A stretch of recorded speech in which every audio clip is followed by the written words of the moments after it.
যারা একাত্তরের বিরোধিতা করে, যারা বাংলার স্বাধীনতার বিরোধিতা করে, আমি তাদের বলি ভাই, ও ভাই, আজকে যদি বাংলায় স্বাধীনতা না হতো, বাংলায় একাত্তরের মুক্তিযোদ্ধারা না থাকতো, ভাই তুমি কোথায় পাইতা বাংলাদেশ? তুমি তো থাকতা পাকিস্তানের আন্ডারে থাকতা।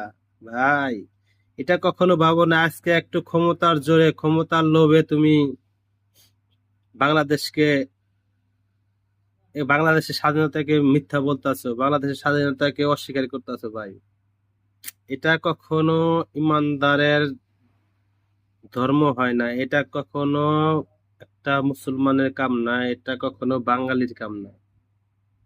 বাঙালি কখনো অস্বীকার করে না, বাঙালি যারা অরিজিনাল বাঙালি, বাঙালি কখনো মুক্তিযোদ্ধাকে অস্বীকার করে না।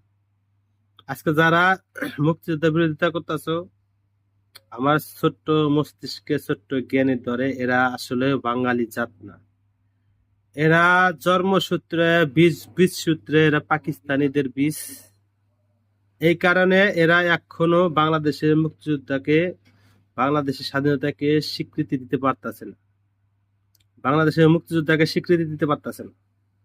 ভাই, একটা কথা মনে রাখো, তোমরা এমন হইছো যে যে পাতে খাও সেই পাত টেরা করো। বাংলাদেশের থাইকা বাংলাদেশের স্বাধীনতার বিরুদ্ধে কথা কও, ছি, লজ্জা লাগে না তোমাদের ভাই?